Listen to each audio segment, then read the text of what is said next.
নমস্কার দর্শক বন্ধুরা, আমি doctor Krishnendu Dey, consultant physician and diabetologist, Siliguri থেকে আপনাদের বলছি। সেটা হলো, আপনারা আমাকে অনেকেই রিকোয়েস্ট করে বলেছেন যে ডাক্তার একটু ঘুম নিয়ে কিছু কথা বলুন।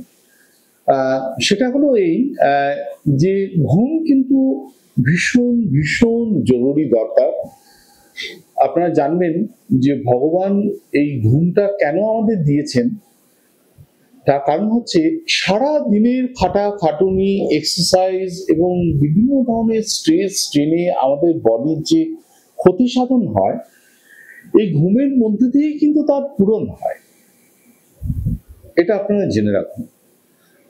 কাজে আপনারা যদি অ্যাডিকুয়েট না ঘুমান, তাহলে কিন্তু আপনাদের বডির যে রিপেয়ার মেকানিজম ভীষণভাবে বিক্ষিপ্ত সাফার করে এবং আপনাদের শরীর কিন্তু নষ্ট হবেই। একজন অ্যাডাল্টদের পার্সনদের সাধারণত 7 থেকে 8 ঘন্টা আমরা ঘুমোতে বলি। বাচ্চাদের ক্ষেত্রে হয়তো সেটা আরো বেশি হয়, 8 থেকে 10 ঘন্টা তাদের ঘুমের জরুরি আছে। যারা অ্যাথলিট বা যারা ইয়ং, তাদের ঘুম আরো বেশি দরকার, 8 থেকে 9 ঘন্টা ঘুম হলে ভালো হয়। এবং যারা বয়স্ক মানুষ, তাদের 6 থেকে 7 ঘন্টা ঘুম, বিশেষ করে পার্টিকুলারলি আমি বলবো 7 hours sleep is very necessary এবং ভীষণ পরিমাণে দরকার। এই ঘুম না হলে আপনার কি কি ক্ষতি হতে পারে সেটা আপনি জেনে রাখুন। আমি এই মাথা থেকে, ব্রেন থেকে শুরু করি। যে ঘুম যদি না হয়, তাহলে আপনার ব্রেন ফগ হতে পারে, আপনার কগনিটিভ ডিক্লাইন হতে পারে, আপনার অ্যালার্টনেস কমে যাবে, আপনার স্কিলফুল অ্যাক্টিভিটিস আপনার কমে যাবে, আপনার ক্রিয়েটিভিটি, যারা লেখক বা যারা কবিতা, যারা নাকি স্টুডেন্ট, তাদের পড়াশোনা স্কলাস্টিক পারফরমেন্স কিন্তু আপনি নষ্ট হয়ে যাবে এবং আপনার কিন্তু তাড়াতাড়ি ডিমেনশিয়া হবে। এবং একদিন যদি আপনি ঘুম না ভালো করে ঘুমন, তাহলে আপনারা জেনে রাখবেন সব মাইক্রো অ্যামাউন্ট, এটা মেজার করা খুব difficult, but it has been seen, আপনার ব্রেন কিন্তু শ্রিঙ্ক করবে, particularly the frontal lobe and hippocampus. এবং ধীরে ধীরে কিন্তু আপনার ব্রেনের পাওয়ার আপনার কমবে এবং আপনার কিন্তু ডিমেনশিয়া খুব তাড়াতাড়ি হবে। আপনার হার্টের হেলথ কিন্তু নষ্ট হবে, হার্ট অ্যাটাক হওয়ার সম্ভাবনা আপনার বেড়ে যাবে, আপনার প্রেশার কিন্তু আপনার বাড়বে। এবং আমরা যে বলি নাইট টাইম ডিপিং, অর্থাৎ রাত্রে যে আমাদের প্রেশারটা কমে, সেটা আমাদের প্রোটেকশন দেয়। নাইট টাইম ডিপিং কিন্তু আপনার হবে না, ফলে আপনার প্রেশার কিন্তু বাড়বে, আপনার স্ট্রোকের ইনসিডেন্স বাড়বে, আপনার হার্ট অ্যাটাকের ইনসিডেন্স কিন্তু অনেক পরিমাণে বেড়ে যাবে। আপনি যেই মাত্র ভালো করে ঘুমোবেন, আপনার ব্রেনের মধ্যে ব্রেইন ডিরাইভ নিউরোট্রপিক ফ্যাক্টর বলে একটা, বিডিএনএ বলে একটা কেমিক্যালস রিলিজ হয়। এই কেমিক্যালসটা কিন্তু অনেক বেশি রিলিজ হয়, ফলে আপনার ব্রেইন সেল কিন্তু কিন্তু অনেক সতেজ থাকবে। এটা আপনারা মনে রাখবেন। এবং ভালো করে ঘুমোলে কিন্তু আপনার ওয়েট রিডাকশনও হবে। ব্রাউন ফ্যাট ডিসিপেশনসটা কিন্তু আপনার ঘুমের মধ্যেই হয়। এবং এটাও জেনে রাখবেন যে আমাদের শরীরে কিন্তু দুটো সিস্টেম আছে, একটা সিম্প্যাথেটিক সিস্টেম, একটা প্যারাসিম্প্যাথেটিক সিস্টেম। আপনি ভালো করে যখনই ঘুমোবেন, তখনই কিন্তু আপনার বডির মধ্যে কিন্তু প্যারাসিম্প্যাথেটিক সিস্টেমের কিন্তু স্টিমুলেশন হবে। এবং প্যারাসিম্প্যাথেটিক স্টিমুলেশন, যেই মতো স্টিমুলেশন হবে, সেই মতো কিন্তু আপনি জেনে রাখবেন আপনার মধ্যে কতগুলো প্রোটেকশন আসবে হবে। সেই প্রোটেকশন হলো, এই প্যারাসিম্প্যাথেটিক সিস্টেম কিন্তু আপনার ব্রেন, আপনার হার্ট, আপনার লিভার এবং বডির সমস্ত অর্গানগুলোকে কিন্তু প্রোটেকশন দেয়। এই প্রোটেক্টিভ পাওয়ার কিন্তু আপনার মধ্যে অনেক বেড়ে যাবে। আপনার মধ্যে ইমিউনিটি পাওয়ার অনেক বুস্টার হয়। আপনি যদি ঠিক মতো করে না ঘুমান, তাহলে কিন্তু আপনার বডি ইমিউনিটি কমবে, আপনার মধ্যে ইনফেকশন হওয়ার, বিভিন্ন রোগ হওয়ার প্রবাবিলিটি বাড়বে। আপনার যদি ঘুম ঠিক না হয়, আপনার ডায়াবেটিস হওয়ার প্রবাবিলিটি বাড়বে। আপনার মধ্যে ইনসুলিন রেজিস্ট্যান্স হওয়ার, ডেভেলপ করার প্রবাবিলিটি কিন্তু বাড়বে। এগুলো আপনারা অবশ্যই ফলো করবেন। কাজে ঘুম ভীষণ ইম্পর্টেন্ট। এবার আপনাদের বলি যে কোন কোন খাবারগুলো ঘুমের পক্ষে খুব ভালো। যেরকম ধরুন, বিভিন্ন ধরনের যে খাবারগুলোর মধ্যে প্রচুর পরিমাণে পটাশিয়াম আছে, সেই খাবার বা ম্যাগনেসিয়াম আছে, এই খাবারগুলো কিন্তু, বা ভিটামিন B1 এবং B6 আছে, এরা কিন্তু আপনাদের প্যারাসিম্প্যাথেটিক সিস্টেমটাকে স্টিমুলেট করে এবং ঘুম হতে সাহায্য করে। কাজেই যেসব খাবারের মধ্যে প্রচুর পরিমাণে পটাশিয়াম, ম্যাগনেসিয়াম, জিঙ্ক এবং ভিটামিন B1 এবং ভিটামিন B6 আছে, পার্টিকুলারলি B5, B6 এগুলো আছে, সেই খাবারগুলো কিন্তু আপনারা খাবেন। এই খাবারগুলো খেলে কিন্তু ভালো হয়। আরেকটা খাবারের কথা বলছি আপনাদের, যে প্রোবায়োটিক খাবার, যে খাবারের মধ্যে প্রোবায়োটিক গুলো আছে, যেমন গ্রিন লিফি ভেজিটেবলস বা ধরুন স্যারোক্র্যাট বা ধরুন কিমচি বা কেফির, বা আমাদের দেশে যে দই পাওয়া যায়, দই যদিও অতটা আপনি যখন খাবেন তখন ওই পরিমাণ প্রোবায়োটিক্স বা ব্যাকটেরিয়া থাকে না, তবুও কিছুটা পরিমাণ হয়তো উপকারী। এই খাবারগুলো অবশ্যই খাবেন। এই খাবারগুলো খেলে কিন্তু আপনার ঘুমটা ভালো হবে। এবং এটাও জেনে রাখবেন যে খাবার কিন্তু রাত্রিবেলা আপনি কখনোই পেট ভরে খাবেন, পেট হালকা করে খাবেন এবং রাত্রি 8টার মধ্যে আপনার ডিনার শেষ করে ফেলবেন। আপনি যদি রাত্রি 10টার সময় খান, আপনার ঘুম কিন্তু কখনো ভালো হবে না, কারণ খাবারটা পাচন হতে হতেই কিন্তু সময় লেগে যাবে 3-4 ঘন্টা। এবং যখন খাবারটা পাচন হতে থাকবে, আপনার মধ্যে BMI বাড়বে এবং আপনার ঘুমের ব্যাঘাত হবে, মেলাটোনিন সিক্রেশনস কিন্তু ভালো হবে। আরেকটা কি করলে আপনার ঘুম ভালো হবে, সেটা হচ্ছে যে ধরুন আপনি যে ঘরে শুচ্ছেন, সেই ঘরের টেম্পারেচার কিন্তু আপনার কিন্তু খুব বেশি থাকলে আপনার ঘুম ভালো হবে না। যেমন 16 থেকে 20-র মধ্যে টেম্পারেচারটা রাখলে ভালো হয়। ঘরের হিউমিডিটি 50% যদি আপনি রাখেন, তাহলে কিন্তু ঘুমটা ভালো হয়।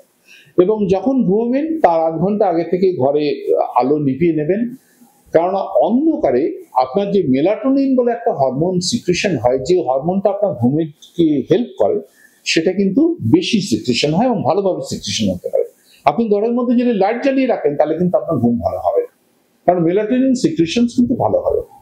সকালবেলায় আপনি ভালো করে সান এক্সপোজার করবেন। সান এক্সপোজার করলে কিন্তু রাত্রে ঘুম ভালো হয়। এটা একটা পিকুলিয়ার ব্যাপার। সান এক্সপোজার করলে কিন্তু আপনার ব্রেনের মধ্যে যে মেলাটোনিন, সেটা হয়তো বেশি বাড়ে না, কিন্তু আপনার শরীরের বিভিন্ন কোষের মধ্যে যে মেলাটোনিন সিক্রেশনসটা হয়, সেটা কিন্তু বাড়ে। এবং দেখা গেছে যারা ভালো সান এক্সপোজার করেন, তাদের কিন্তু রাত্রিবেলা ঘুমটা কিন্তু ভালো হয়। এবং ঘুমের আগে আপনারা সবসময় বিছনা যেটা শোবেন, নিজস্ব যে বিছনা সেখানে শোবেন, চেষ্টা করবেন। অন্য বাইরে গেলে বাধ্য হয়ে অন্য বিছনায় শুতে হবে। আপনি বিছানাটাকে যতটা পারবেন কমফোর্টেবল করার চেষ্টা করবেন। আপনার যদি মনে হয় চাদরটা আবার কটনের চাদর হলে ভালো হয়, বা বিছানাটা যদি একটু নরম হলে ভালো হয় বা শক্ত হলে ভালো হয়, আপনার ঘুম ভালো আসবে, আপনি সেইভাবে আপনার বিছানাটাকে তৈরি করে নেবেন এবং নিজের বিছানার মধ্যে শোবেন। ঘুমানোর আগে আপনি 10 মিনিট বা 15 মিনিট আগে একটু ডিপ মেডিটেশন করে নিতে পারেন। 2 ধরনের আপনি এক্সারসাইজ করবেন, এটা ভীষণ ভালো, আপনার ঘুমের পক্ষে ভীষণ জরুরি। 1 নম্বর এক্সারসাইজ হচ্ছে আপনার deep breathing exercise. Deep breathing এক্সারসাইজটা আমি বলি, এগুলো ডিপ ব্রিদিং এক্সারসাইজ সম্পর্কে অনেকে অনেক রকম নিয়ম বলেছেন, কিন্তু আমি আপনাকে যে নিয়মটা বলেছি সেটা হচ্ছে বাইরের দেশের ম্যায়ো ক্লিনিকের যেভাবে ওরা বলেছেন করতে, আমি সেইভাবেটাই দেখাচ্ছি। সেটা নিয়মটা হচ্ছে, আপনি হয় শোবেন নাহলে বসবেন। বসে এক হাত আপনি পেটের উপর রাখবেন, এক হাত আপনি বুকের উপর রাখবেন, এবং নিঃশ্বাসটা আপনি নেবেন চেস্টের থেকে না, বুকের থেকে নয়। নিঃশ্বাসটা নেবেন পেটের থেকে। আপনার যে ভেতরে যে ডায়াফ্রাম আছে, সেই ডায়াফ্রামটাকে আপনি বের করার চেষ্টা করবেন। খুব স্লোলি ব্রিদিংটা নেবেন, 1, 2, 3, 4 করে ব্রিদিংটা স্লোলি নিলেন, এবং যখন ব্রিদিংটা ছাড়বেন, সেটা কিন্তু ব্রিদিংটা যেভাবে যত তাড়াতাড়ি নিয়েছেন, তার থেকে আরো অনেক স্লোলি কিন্তু আপনাকে ব্রিদিংটা ছাড়তে হবে। এটা মনে রাখবেন, ব্রিদিংটা কিন্তু আপনি জোরে জোরে ছাড়বেন না। ধরুন আমি 1, 2, 3, 4 করে ব্রিদিংটা নিলাম, পেটটা কিন্তু ফুলে যাবে, হাতটা উপরে উঠবে। আবার যখন ব্রিদিংটা ছাড়লেন, পেটটা কিন্তু নিচের দিকে নামবে। ধীরে ধীরে ধীরে ধীরে 2, 3, 4, 5, 6 করে আপনি ব্রিদিংটা।